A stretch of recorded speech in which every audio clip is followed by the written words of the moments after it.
በአርሲ ዞን የተፈጸመውን ጥቃት ሃይማኖት እና ዘር ሳይለይ የተፈጸመ ነው ሲል የኢትዮጵያ የሃይማኖት ተቋማት ጉባኤ አሳወቀ።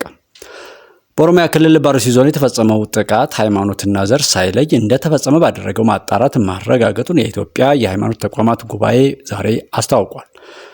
የኢትዮጵያ የሃይማኖት ተቋማት ጉባኤ በኦሮሚያ ክልል አርሲ ዞን በጉና፣ በመርቲ፣ በሸርካና በሆሎንቆ ዋቢ ወረዳዎች የተፈጠረውን ችግር እንዲያጣራ ጉዳዩ ከሚመለከታቸው ባለድርሻ አካላት የተውጣጡ ተወካዮችን ያካተተ አንድ ግብረ ኃይል አቋቁሞ ችግር ወደ ተከሰተባቸው ወረዳዎች ጥቅምት 25 ቀን 2018 ዓ.ም ማሰማራቱን አስታውሷል።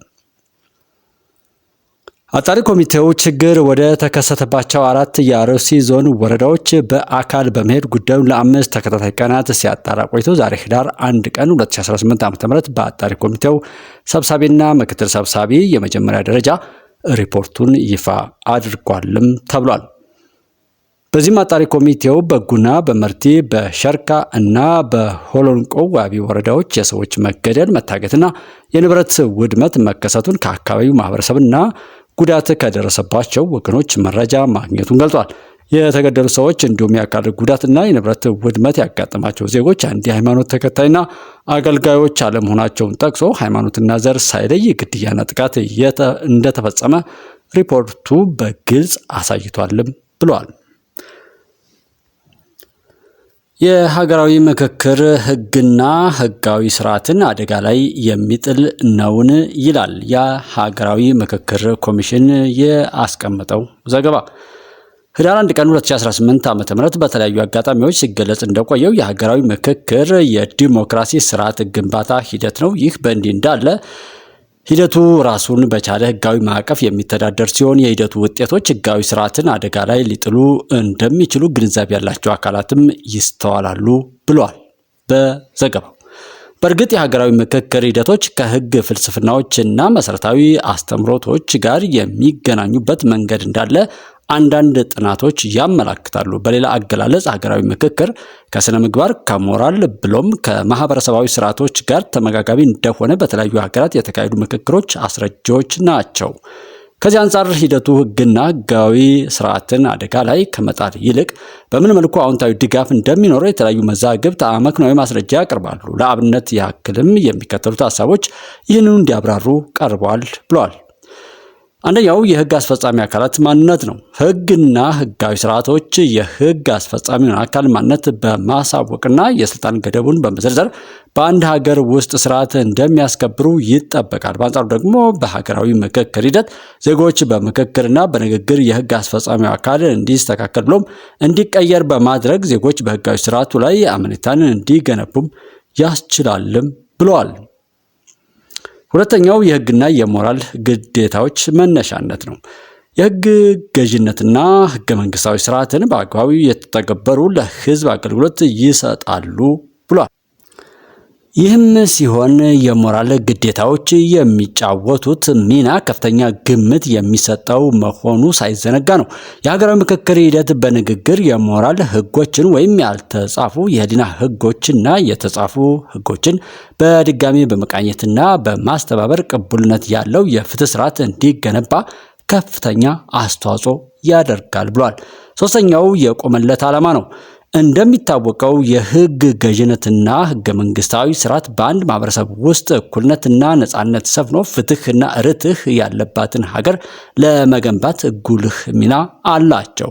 በዚህ ረገድ ደግሞ ሀገራዊ ምክክር ከላይ የተገለጸው እንደተጠበቀ ሆኖ ህጋዊ ስርዓቱ በግልጽና በጥልቀት እንዲቃኝ ከማስቻሉም በላይ መተማመንን የተፈጠረበት የህግ ገዥነትና ህገ መንግስታዊ ስርዓት እንዲገነባም ያስችላል።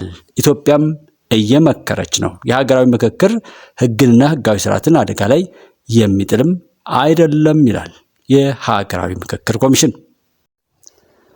ዛሬም በትክክል 3 ሰዎች ተገድለዋል ሲል የአርሲ ዞን ሀገረ ስብከት ተናገረ። ተደጋጋሚ ግድያ እንደሚፈጸም በሚነገርበት በኦሮሚያ ክልል አርሲ ዞን ዛሬም ህዳር 1 ቀን 2018 ዓ.ም በግብርና ስራ ላይ በተሰማሩበት ዲያቆን ጨምሮ ምዕመናን በታጣቂዎች መገደላቸውን በኢትዮጵያ ኦርቶዶክስ ተዋሕዶ ቤተክርስቲያን የአርሲ ዞን ሀገረ ስብከት ለቲክቫ ኢትዮጵያ ገልጧል ብሏል። ቲክቫ አንድ የሀገረ ስብከቱ አመራር ለቲክቫ ኢትዮጵያ በሰጡት ቃል ዛሬም በትክክል 3 ሰዎች ተገድለዋልም ነው ያሉት። ግድያው የተፈጸመው በዞኑ አስኮ ወረዳ መሆኑን አስረድተው ሟቹ አንደኛ ዲያቆን ኢዮብ እጅጉ፣ ሁለተኛ ጥላሁን ቦጌ ደመቀ፣ ሶስተኛ የ11 ዓመት ልጅ የሆነችው ጻድቃኔ ሰራዊት ይስሙ የሚባሉ መሆናቸውንም በዝርዝር አስረድቷል።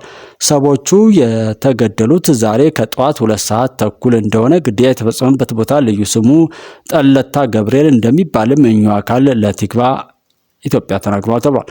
ቦለቄ እየወቁ እያለ የተጠቀሰው ቦታ ላይ ነው የገደሏቸው ሲሉም ያስረዱ ሲሆን ግድያው የፈጸሙት የታጠቁ ኃይሎች መሆናቸውንም ተናግረዋል።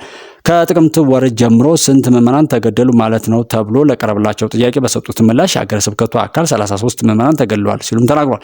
አዲሱ የአስኮ ወረዳ ግድያ የተፈጸመው የኢትዮጵያ ሃይማኖት ተቋማት ጉባኤ ከጥቅምት 2018 ዓ.ም አጋማሽ ጀምሮ በዞኑ የተፈጸመውን ግድያ ለማጣራት ላኩት ያለው ልዑካን ቡድን ያጠናቀረውን የመጀመሪያ ዙር ሪፖርት ባቀረበበት በተመሳሳይ ቀን ነው።